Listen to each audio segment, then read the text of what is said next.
somewhat clean this. Some stretch tires.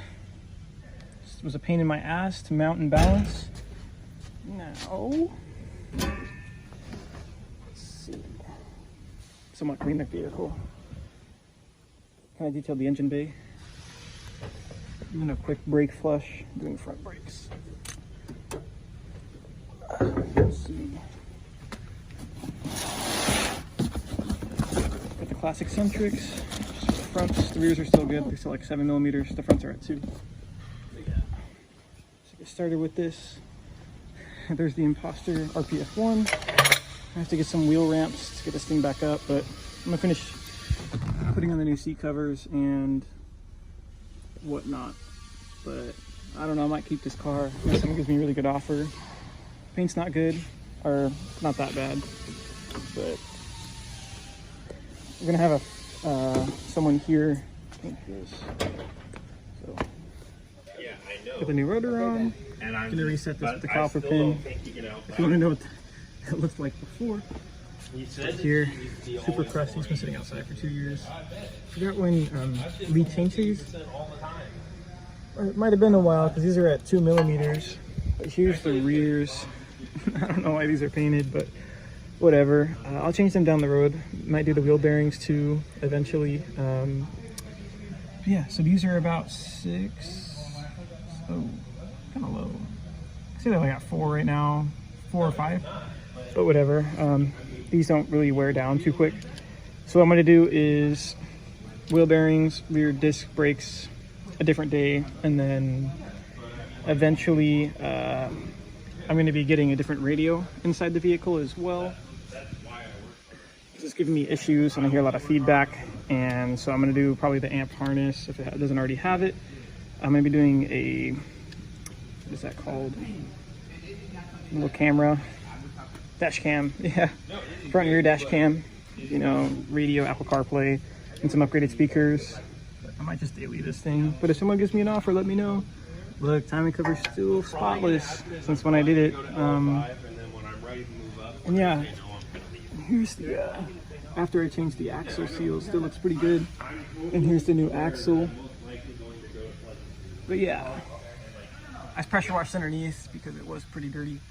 So I missed a couple spots you can see, but underneath it looks very clean. Other than that,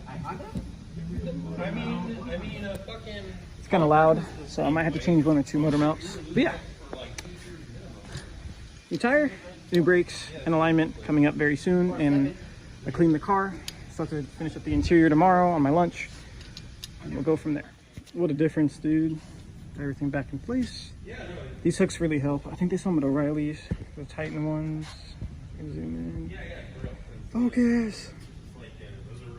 I give up. Anyways, we're going to put on the suspension to hang the end of the calipers real quick. But yeah, what a world of difference. Look at this compared to that.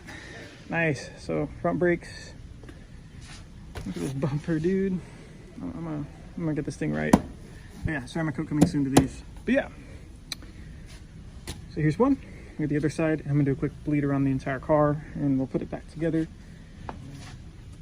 Do a quick alignment, test drive, and we should be a-okay with the vehicle for now until I guess I start doing other things with internally, I guess. But we shall see. So yeah, see you guys very soon when this side is finished and we start the bleeding process.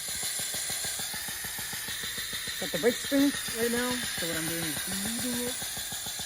We'll hook up my snap-on bleeder, and should be done in like 5 minutes or so, or probably less than that. Move on to the other side, and we should be all good. And yeah, continue bleeding. The air bubbles are getting lighter. All right, so here's the Celica. Afterwards, new brakes are on. They're bled. Everything feels pretty good. But yeah. As you can see, the front bumper is in pretty bad shape. There's a lot of cracks, especially on the corner pieces right here. And all the tabs are pretty much broken, or the eroding, basically. So, it only has a couple screws holding it in, but Here's what I was trying to show you guys. Anti-C wheel. But yeah, attached silver thank you once again. I still have to bring this back to you. Just haven't been able to go down to like SoCal without, you know, with room. But yeah, I have the OEM top piece right here. I plan to put like a dash cam, Apple CarPlay, dash cam is part of the rear view mirror. Maybe obviously get this fixed, clean it up some more, but we shall see. Basically OEM plus. Yeah, alignment time. Ta-da.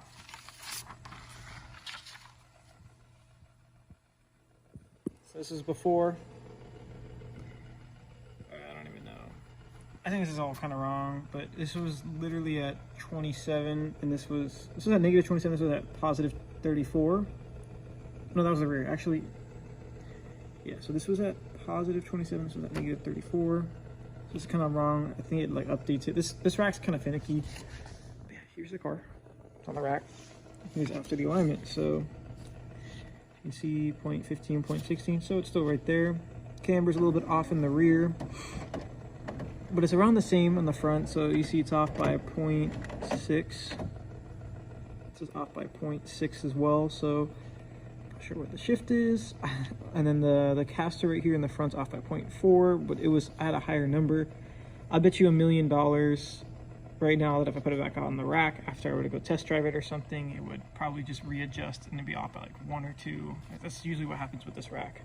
I don't know what it is, but here's the underneath of the vehicle. Where's my flashlight? Okay, so here's what's going to be going down the road. Maybe ball joint replacements, control arm bushings, and tie rod and ends and inner tie rods, because this is a different tie rod end compared to this one. This is the original one because it's a 17. Well, this side was a 22 mil, which is aftermarket. So I'm going to be probably replacing everything. We're pretty much good right now. Other than that, no visible signs of an oil leak or anything else as of current. We should be fine. Hopefully, car drives straight for now. And let's see. May add fog light. Oh god, that looks terrible. Anyways, it's aligned.